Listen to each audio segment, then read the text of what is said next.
సుజాత గారు, జనసేన లీడర్. అందరికీ నమస్కారం అండి, వెల్కమ్. ముందుగా జ్యోత్స్న గారు, ఇప్పటివరకు వాలంటరీ వ్యవస్థకు సంబంధించి వాలంటీర్లని అంటే ముందు నుంచి కూడా అందరూ అబ్జర్వ్ చేస్తున్నాం ఏం జరుగుతూ ఉంది రాష్ట్రంలో అనేది అందరికీ తెలిసిందే. అయితే వాలంటరీ వ్యవస్థ కొనసాగుతుందా లేదా, ఏది మీ కూటమి ప్రభుత్వం అధికారంలోకి వస్తే తర్వాత వారి వేతనానికి సంబంధించి కూడా ఎలా ఉంటుంది, ఎలా రకరకాల అపోహలు ఉండేవి. అది ఆ తర్వాత అధికారం మారితే వాలంటరీ వ్యవస్థ ఉండదు, తీసేస్తారు, ఉద్యోగాలు పోతాయి, ఇలాంటి అనేక అపోహలు ఉండేవి. వాటన్నిటికి కూడా చెక్ పెడుతూ ఒక క్లారిటీ ఇచ్చారు కదా, ఏం చెప్తారు? నవీన్ గారు, ముందుగా మీకు ప్యానెల్లో ఉన్నటువంటి పెద్దలకి అలానే ప్రేక్షకులందరికీ కూడా నమస్కారాలండి. చంద్రబాబు నాయుడు గారు ఒక వాలంటీర్లనే కాదు, ఎవరు ఇబ్బందుల్లో ఉంటే వాళ్ళని నేను ఆదుకుంటా అనేటువంటి ఒక ఉద్దేశంతో ఆయన 40 సంవత్సరాలుగా రాజకీయాల్లో అదే చేస్తున్నారు. ఇవాళ కూటమిగా కూడా మేము దాన్నే మాట్లాడుతాం. ఇప్పుడు ఇదివరకు కూడా చాలా చాలా ఇష్టారీతిని మాట్లాడారు. పవన్ కళ్యాణ్ గారు వాలంటీర్లను తిట్టారన్నారు, చంద్రబాబు నాయుడు గారు వాలంటీర్లను తిట్టారన్నారు, నానా రభసా చేశారు. కాకపోతే మేమేమన్నాము, వ్యవస్థని అడ్డం పెట్టుకొని మీరేదైతే మోసం చేస్తున్నారో, వ్యవస్థని అడ్డం పెట్టుకొని మీరేదైతే దుర్మార్గాలు చేస్తున్నారో, వాలంటీర్ల భుజం మీద గన్ను పెట్టి కాలుస్తున్నారో ప్రజల్ని, దాన్ని మేము ప్రశ్నించాం. ఖచ్చితంగా ఇప్పటికి కూడా దాన్ని ప్రశ్నిస్తాం. ఏదైనా సరే వ్యవస్థలో ఒక భాగమే, వ్యవస్థకి లోబడి, చట్టానికి లోబడి ఉన్నటువంటి మనకున్నటువంటి లిమిటేషన్స్ ప్రకారంగా మనం ఏదన్నా పని చేస్తే that is something that we can accept. అంతే తప్పించి నేను వాలంటీర్ అని కూడా వాళ్ళు ఏం చెప్పారు, అందరూ కూడా వైఎస్ఆర్సీపీ కార్యకర్తలు అని చెప్పారు. వాళ్ళే చెప్పారు కదా, మేం చెప్పడం కాదు కదా. సరే, ఇవాళ వాళ్ళు వాలంటీర్లుగా వెళ్ళినటువంటి వాళ్ళు ఫెసిలిటేషన్, వాళ్ళకి జీతాలు ఎవరిస్తున్నారు? జగన్మోహన్ రెడ్డి జేబులోంచి ఇస్తున్నాడా, లేకపోతే వైఎస్ భారతిరెడ్డి ఏమన్నా సాక్షి టీవీ నుంచి వచ్చినటువంటి ప్రాఫిట్స్ లోంచి ఇస్తుందా, సాక్షి పేపర్ నుంచి వచ్చిన ప్రాఫిట్స్ లోంచి ఇస్తుందా, లేకపోతే భారతీయ సిమెంట్స్ ప్రాఫిట్స్ లోంచి ఇస్తుందా, లేకపోతే జగన్మోహన్ రెడ్డి ఏమన్నా తనకున్న ప్యాలెస్ అమ్మిస్తున్నాడా? ఎక్కడి నుంచి ఇస్తున్నాడు? రాష్ట్ర ప్రభుత్వ ఖజానా నుంచే ఇస్తున్నారుగా. ఎవరిస్తున్నట్టు? ఆంధ్రప్రదేశ్ రాష్ట్ర ప్రభుత్వం ఇస్తోంది వాళ్ళ గౌరవ వేతనం, అంతే కదా. సో ఖచ్చితంగా అలాంటప్పుడు వాళ్ళు ఆంధ్రప్రదేశ్ రాష్ట్ర ప్రభుత్వానికి పనిచేయాలి, కానీ జగనన్నకు పనిచేయడం ఏంటి?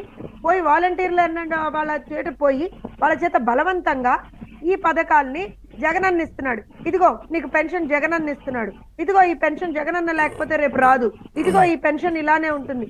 ఇలాంటివన్నీ ఎందుకు చెప్తున్నారు? అందుకే కదా వాళ్ళని ఎన్నికల విధుల నుంచి మాత్రమే తప్పించారు. కానీ ఎప్పుడైతే ఎన్నికల విధుల నుంచి వాళ్ళని తప్పించారు అనేటువంటి మాట వచ్చిందో, బలవంతంగా వాలంటీర్ల చేత రాజీనామాలు చేయించేటువంటి ప్రయత్నం ఈ వైఎస్ఆర్సీపీ చేసింది. ఎందుకు? వాళ్ళని మళ్ళీ అక్కడ పావుల్లాగా వాడుకోరు.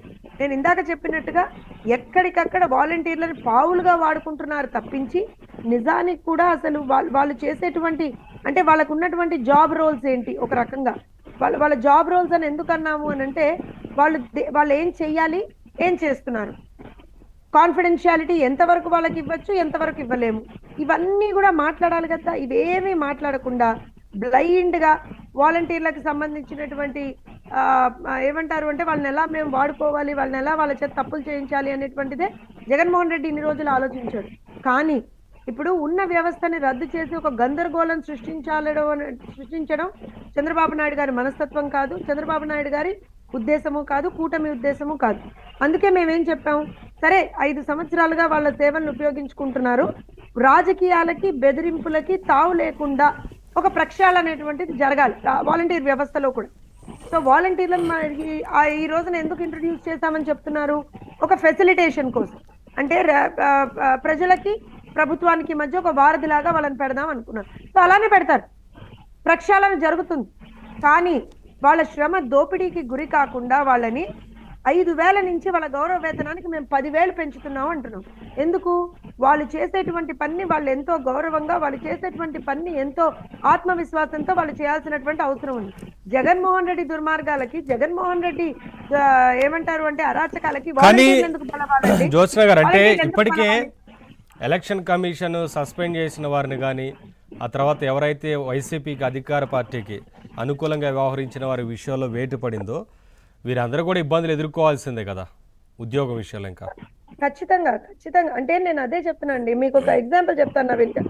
మొన్న కుప్పం నియోజకవర్గంలో 326 మంది వాలంటీర్లని బలవంతంగా రాజీనామాలు చేయించాడు ఎమ్మెల్సీ భరత్. ఇప్పుడు రేపు పొద్దున్న వాళ్ళ ప్రభుత్వం రాదు, ఖచ్చితంగా కూటమి ప్రభుత్వం వస్తుంది. అలాంటప్పుడు వాళ్ళ చేత మరి 300 మందికి రేపు ఇంత వేతనం రాకుండా పోతుంది, వాళ్ళ ఉద్యోగం ఉండదు. జీవితాలతో ఆడుకున్నట్టే కదా, అంతే వాళ్ళ కదా. జీవితాలతో ఆడుకున్నట్టే కదా. 5 సంవత్సరాలుగా వాళ్ళ జీవితాలతో ఆడుకున్నాడు, 5 సంవత్సరాలుగా వాళ్ళని ఇబ్బందులకు గురి చేశాడు, 5 సంవత్సరాలుగా వాళ్ళతో తప్పులు చేయిస్తున్నాడు. మరి అలాంటప్పుడు ఇవాళ రోజున తన అవసరం తీరిపోయింది కదా, నేను వాళ్ళని గంగలో కలిపేస్తాను, వాళ్ళని వదిలేస్తాను, వాళ్ళతో నాకు సంబంధం లేదు అంటే ఇక మోసం చేయడం తప్పించి ఇంకేమీ రాదు కదా జగన్మోహన్ రెడ్డికి. ఇప్పుడు నేను ఒక విషయం చెప్తానండి, చంద్రబాబు నాయుడు గారి మనస్తత్వం అయినా సరే, కూటమికి ఉన్నటువంటి ఉద్దేశం అయినా సరే ఇవాళ చాలా సుస్పష్టం. మేము ఎవరిని కూడా విడిచిపెట్టాం, ఎవరిని కూడా మేము వాళ్ళని వాళ్ళ ఇప్పుడు జగన్మోహన్ రెడ్డి గారు చేశారు కాబట్టి, జగన్మోహన్ రెడ్డి వాళ్ళ చేత తప్పులు చేయించాడు కాబట్టి వాళ్ళ మీద కూడా మేము రివెంజ్, ఈ ప్రతీకార రాజకీయాలు, ఈ విద్వేష రాజకీయాలు మాకు రావు, మేము చెయ్యం. మేము ఒకటే చెప్తున్నాం, వాళ్ళకు ఉన్నటువంటి లిమిటేషన్స్ కి లోబడి వాళ్ళు పని చేయాలి, ఆ సిస్టమ్ ని ప్రక్షాళన ఖచ్చితంగా చెయ్యాలి, దాన్ని మేము చేస్తాం. అట్ ది సేమ్ టైం వాళ్ళ గౌరవ వేతనం ఏదైతే ఉందో దాన్ని ఖచ్చితంగా 10,000 రూపాయలకి పెంచాల్సినటువంటి ఒక అవసరం ఉంది. ఎందుకంటే అవసరాల దృష్ట్యా 5,000 రూపాయలతో ఏం జరుగుతుందండి? వాళ్ళని ఎంతగానో ఇబ్బందులు పెట్టారు చూడలేదా మనం? వాళ్ళని ఏ రకంగా వాళ్ళని ఏమంటారు అంటే వాడుకున్నారో చూడలేదా మనం?